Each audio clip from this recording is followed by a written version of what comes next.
Hi Pisces! Welcome back sa ating Tagalog Reading Channel. Ako ay si Abby at isa akong Intuitive Reader Pisces. So, gagawin natin na inyong monthly Tagalog reading for the month of September 2024 all the way to the next 3 to 6 months. Ang timestamp ng reading nyo Pisces ay 5:23 p.m. September 30, 2024. Remember na ito ay isang collective reading Pisces, so maaring mag-resonate sa certain collective, and if it does not resonate, I will tap into your energy next time Pisces, okay?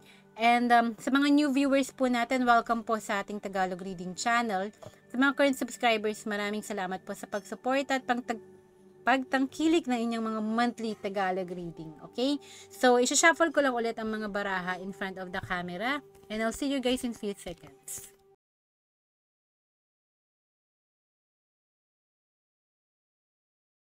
Hi Pisces! So, simulan na natin ng inyong Tagalog reading for September.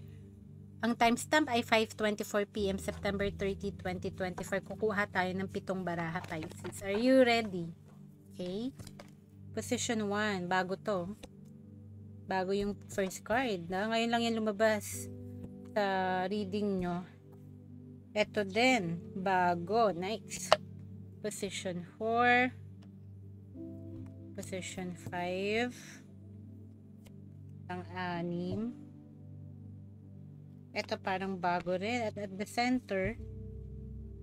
Okay, so let's begin Pisces. Are you ready? Sa release position mo, ang sabi, my super attractor power comes from how I feel, no? My faith in love and the joy I put out. Okay, so sinasabi dito, no, sa release mo, ang kailangan mong i-release or i-unleash dito for the sake of this reading ng position 1. Ito yung kailangan mong gawin. Mas makakapag-attract ka raw ng mga bagay na ninanais mo, conforme yan sa nararamdaman mo. Okay? So, yung nararamdaman mo, kailangan nagtitiwala ka pa rin sa pag-ibig, hindi mo sinasara ang door mo sa pag-ibig. Okay? And yung the joy you put out there, send it out to the universe. Ano yung pinapadala natin sa universe? Ano yung sinesend out natin na vibration? Dapat nandun ka sa matataas na vibration, love, joy, peace, no? Yun yung mga kailangan mong i-send out sa universe. So, yun para maging super attractor tayo. Okay? Kailangan super vibrational frequency din ang ating sinesend out, no?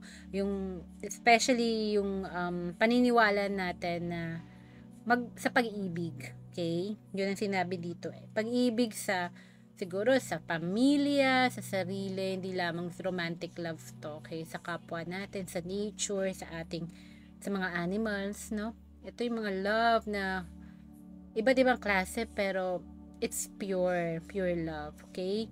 Now, at the second position, yung kailangan mong ipagpatuloy, no? Pisces, when I am in a state of appreciation. So, if gratitude is in your vocabulary, kasi nasa pagpapatuloy ito eh. So meaning grateful ka na ngayon sa buhay mo, no? So continue doing yung state of appreciation mo sa mga bagay. Kung nagjo-journaling ka, i-list down mo rin yung mga bagay na appreciative ka. Okay, hindi kailangan tong tangible or material things kasi maraming bagay na appreciative ako na hindi intangible. Family, for example. No? Nakakapag-work from home ako, for example, 'di ba? So I am in a vibrational alignment with my true love nature pag nandun ka daw sa state na yung mahilig ka magpasalamat sa mga blessings na dumadating sa buhay instead of mahilig tayong magreklamo or mag-complain. So continue doing that. Okay? Mas maganda 'yan. Magandang kasi technique yan eh pag mag-manifest tayo ng mga gusto natin. Okay? Now sa third position sa manifestation mo, ang sabi, I let the universe catch up with my dreams. Ang ganda. Ngayon lang ito lumabas sa lahat ng cards sa manifestation mo. So, wag ka daw mag-alala. The universe will catch up dun sa mga minamanifest mo. Kung masyado tayong nagka-quantum jump or advance, let's say ako, specific person ko, sana ikasal na kami. Niisip ko nga minsan, di pa nga nagiging kami, iniisip ko na ikakasal kami, di ba? Or kami na. So, walang masama doon. It's quantum jumping. So, ahead lang ako sa gusto kong timeline. Pero magka-catch up si universe. ba? Diba? Yun ang sinasabi rin sa manifestation card mo. Okay, Pisces? So, that's just one example. Sana naka-resonate kayo dito. Okay lang mag-quantum jump ka. Okay lang na mag-dream ka ng feeling mo mangyayari pa in 10 years from now, 5 years from now. wala yan, regardless of circumstances, kaya mong makuha yan ngayon din. Kasi the universe will catch up on it. Pag nandun ka sa tamang vibrational frequency. Time is just an illusion. Okay? Yan ang isipin nyo. Now, sa position 4 mo, external energy, sabi dito, ang true manifesting daw, tungkol, is about receiving what is for the highest good of all. Okay, highest good for all. Okay, so, ang manifestation mo daw, external energy, ngayon, lately, sinasabi sa'yo na it's more like selfless, no? It's not just about you. It's about yung intention na nilalagay mo doon. It's about yung magiging cause and effect din. Pag binigay sa'yo to ng universe, wala tayong masasaktang tao, wala tayong aapakang sitwasyon, wala tayong maagrabyado. Kung ang intention natin ng malinis, there's no doubt, no? Itong external energy na to, magko-conspire yan para sa mga ninanais mong makamit sa buhay. Okay, yung sinasabi dyan. Ngayon, sa 5th position mo naman, ito yung magbe-benefit ka, Pisces, okay? When I cultivate a spiritual connection, I can trust the universe no matter what. So, matututo kang magtiwala eh.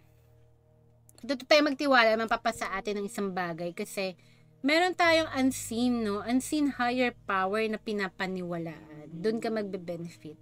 Some people, sinasabi nila, ginagamit ng mga religious people ang dasal, ang faith para, kasi it's good to, cling on to something when they are hopeless. No, it's not true. It's not for that. Religion, spirituality, whatever your religion is, it's about cultivating that spiritual connection. No? There's always this higher power na nandyan. It's about believing that there's a higher power na nandyan to guide us, to support us, no? Na mapagkakatiwalaan natin na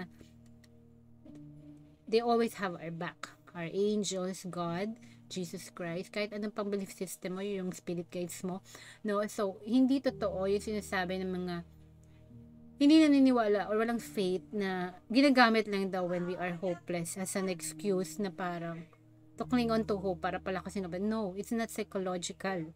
It's spiritual thing, no? Okay, so ako naniniwala ako there's higher power na mas mataas sa atin na kailangan I need to connect to. Kasi maraming beses ko na napatunayan yun. No, I don't want, hindi ko kailangan na i-share yung story. I'm sure may mga story din kayo about connecting spiritually with our God, you know. So, yun, cultivate a spiritual connection. So, paano tayo magko-cultivate ng spiritual connection? For example, ako may orasyon ako. May orasyon ako, may devotion ako. Ganun ako nagko-cultivate ng aking spiritual connection. Okay, araw-araw yan. Walang palya yan. Devotion, 49 days, tinatry ko if I could make it work kasi doon ko mapapalakas ang aking chakra, ang aking intuition, doon ko mapapasaya, excuse me, sa ingay kasi ang aking dog ay nilalaro nila for a while. Sarado ko lang yung door. So, doon ako lumalakas. Ito yung pampalakas ng chakra, devotion sa ating Panginoon para, alam mo yon, who knows, no, mas lumakas ang aking spiritual or mana, no? Umabot tayo doon sa yung mas madali kong ma-manifest yung mga bagay na gusto kong mangyari. Kasi ang tinetest ko, sinusubukan ko ngayon is that sa gabay nila, paano ako magkakapag-create ng reality ko ng mas mabilis. Yan ang isang example doon. Magbe-benefit ka doon. So, ito yung nakikita kong benefit noon. Magbe-benefit ako doon. Okay, now sa position 6, ang new beginnings mo, sabi, when I make joy a priority, brilliant ideas will come naturally, support will surround me, and movements will form. So, sinasabi dito, no, sa new beginnings, Pisces, kailangan be more joyful. Huwag tayong matakot, huwag tayong magamba sa mga bagong simula. Mas maging excited tayo, appreciative tayo, thankful tayo, mas maging masaya tayo. Okay, sa mga bagong simula na darating, mas maging open tayo. Kasi doon papasok daw yung mga magagandang idea. No, suddenly malalaman mo, ito pala yung magandang negosyo sa akin. Ito pala yung magandang career ko. Ito pala yung maganda kong dapat gawin na business. Ito pala dapat ang gawin kong strategy. Ganito pala dapat mag-save ng money. Ganito pala dapat yung expenses ko muna ngayon para kinukurb yung expenditures mo, binabawasan. Yeah? So, yun yung mga brilliant ideas na maaaring mangyari. Okay? And then, mangyayari siya naturally. Okay?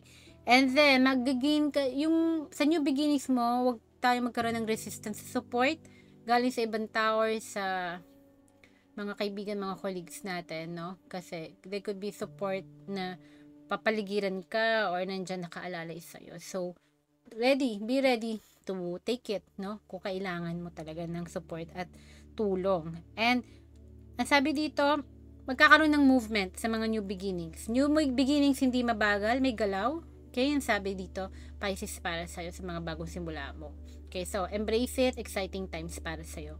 Now, at the center, kailangan mong matutunan lessons learned or you have yet to learn. When I truly surrender my desires to the universe, a mighty force of faith can set in. So, still, believing in the unseen.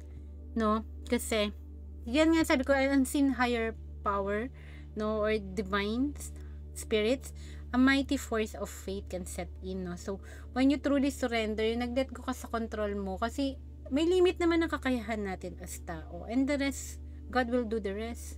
Our guides, the universe will help us, will aid us. So, yun yung moment na kailangan nating i-surrender na. Alright? So, Pisces, sana nag-resonate kayo sa reading nyo, no? Natapos tong reading na to at 5:35 p.m. September 30, 2024. Okay? At kung hindi kayo nag-resonate, I will tap into your energy next time, Pisces. Okay?